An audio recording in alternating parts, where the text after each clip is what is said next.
Assalamualaikum warahmatullahi wabarakatuh. Waalaikumsalam warahmatullahi wabarakatuh.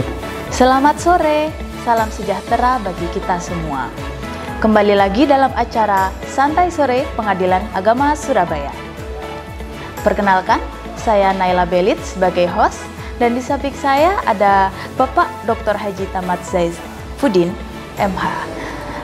Selamat sore Bapak. Selamat sore. Bagaimana kabarnya Bapak? Alhamdulillah, tetap sehat selalu. Alhamdulillah.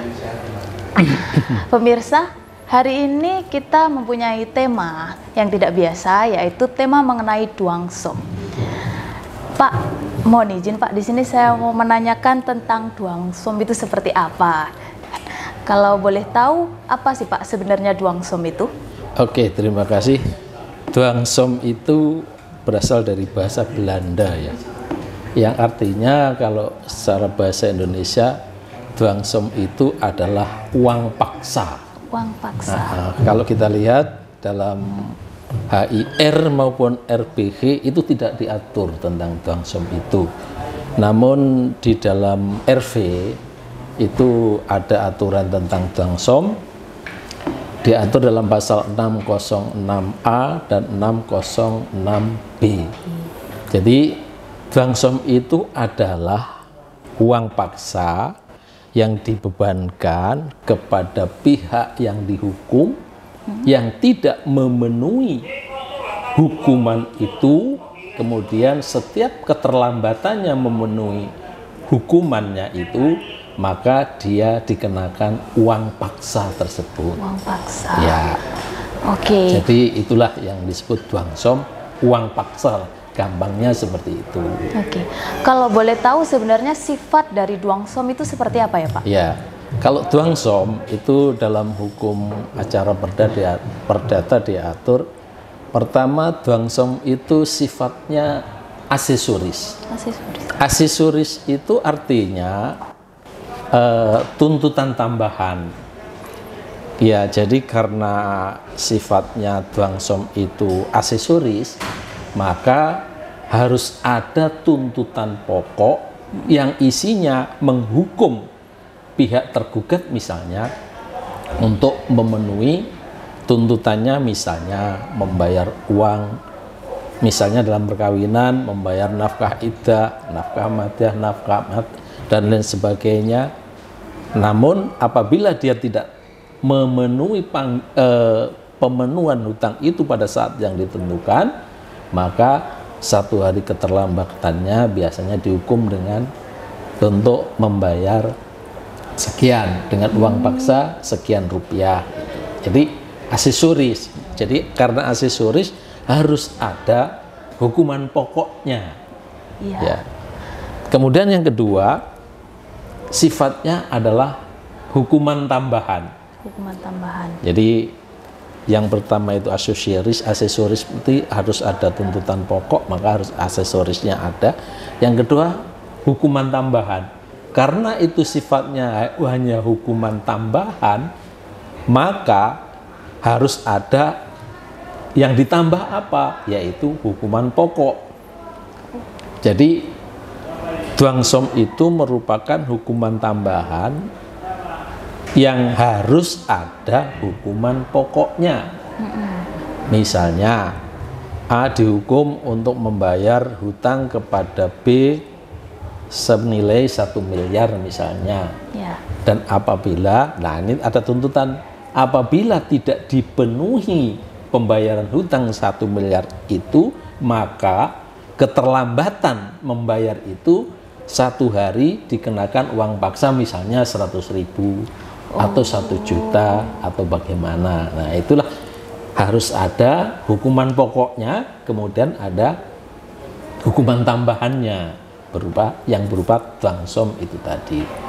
Kemudian yang ketiga sifatnya itu adalah sebuah tekanan psikis kepada pihak yang dihukum, agar supaya pihak yang dihukum itu merasa dirinya karena ada tekanan untuk ada pembayaran Duangsom tadi, maka secara psikis dia harus bisa memenuhi. Sebab kalau tidak dipenuhi, semakin hari semakin lama tuntutan tidak dipenuhi, kemudian dwangsom ini uang paksanya bertambah. Kalau satu hari misalnya uang dwangsomnya 500.000 misalnya, tinggal ngitung kalau terlambat 1 bulan berarti sudah kena berapa. Nah, maka itulah yang menjadi tekanan psikisnya supaya pihak itu dengan sadar melaksanakan putusan sehingga tidak terkena dwangsom tadi. Jadi kalau sudah tuntutan pokoknya terpenuhi, maka dwangsomnya ya sudah tidak berlaku dalam putusan dwangsom itu. Berarti uang paksa itu sifatnya adalah sebagai aksesoris, sebagai hukuman tambahan, selanjutnya adalah sebagai tekanan psikis. Tekanan psikis kepada pihak yang dihukum. Oh iya. Lalu Pak, pertanyaan saya selanjutnya, sebenarnya bagaimana sih Pak proses atau mekanisme dalam pelaksanaan dwangsom itu sendiri? Iya, pertama-tama dwangsom itu harus masuk dalam petitum gugatan, juga harus ada dalam positanya. Di dalam menyusun gugatan, di dalam positanya harus disebutkan kenapa alasan nanti harus ada dwangsom, kemudian petitumnya harus disebutkan di dalam petitumnya menuntut supaya apabila terlambat akan dikenai hukuman sekian. Jadi pertama-tama harus masuk di dalam gugatannya. Jadi tidak dengan sendirinya dwangsom itu berlaku.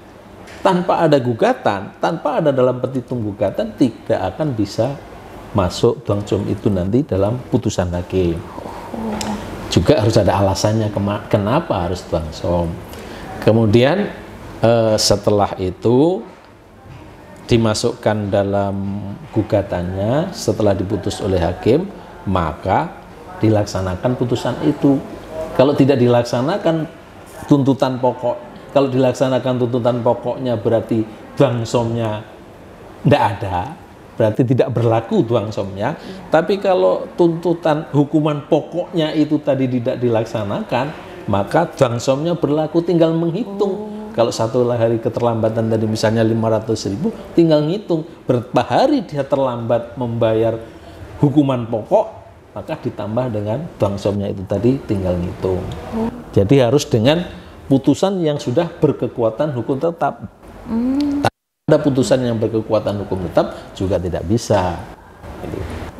Dia tidak melaksanakan sukarela, pihak juga bisa mengajukan permohonan eksekusi. Supaya hukuman pokoknya sekaligus dwangsomnya dilaksanakan dengan paksa melalui jalur eksekusi.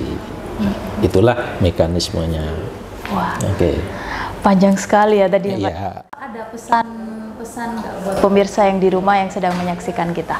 Oke, pesan-pesannya ini diharapkan kepada para pihak agar nanti putusannya yang nanti dijatuhkan oleh pengadilan terkait dengan penghukuman misalnya bisa efektif, bisa berjalan dengan baik tanpa harus eksekusi misalnya, maka sebaiknya di dalam mengajukan gugatan itu dimasukkanlah tuntutan yang berupa dwangsom tadi, misalnya tentang hak asuh anak. Maka di dalam hak asuh anak misalnya ada, dia minta supaya anak yang dikuasai oleh tergugat diserahkan kepada penggugat misalnya, maka penggugat menyebut gugatannya itu bisa memasukkan dwangsom. Apabila tergugat terlambat menyerahkan anak 1 hari akan didenda sekian, begitu. Atau dalam perkara-perkara yang harta bersama lah, atau perkara-perkara yang lain yang sifatnya ada penghukuman materi, itu bisa dalam menyusun gugatannya itu sekaligus dimasukkan posita dan petitumnya tentang dwangsom tadi, sehingga nanti setelah diputus kalau ada dwangsom tadi, maka sebagai tadi tekanan psikis, kemungkinan tanpa melalui proses eksekusi putusan itu akan dilaksanakan secara sukarela oleh pihak yang terhukum. Oke, barangkali itu aja lah pesan yang bisa sampaikan. Baik, terima kasih banyak ya Pak ya. Acara hari ini untuk Santai Sore sudah selesai pemirsa. Saya Naila Belits pamit undur diri. Selamat sore, wassalamualaikum warahmatullahi wabarakatuh. Waalaikumsalam.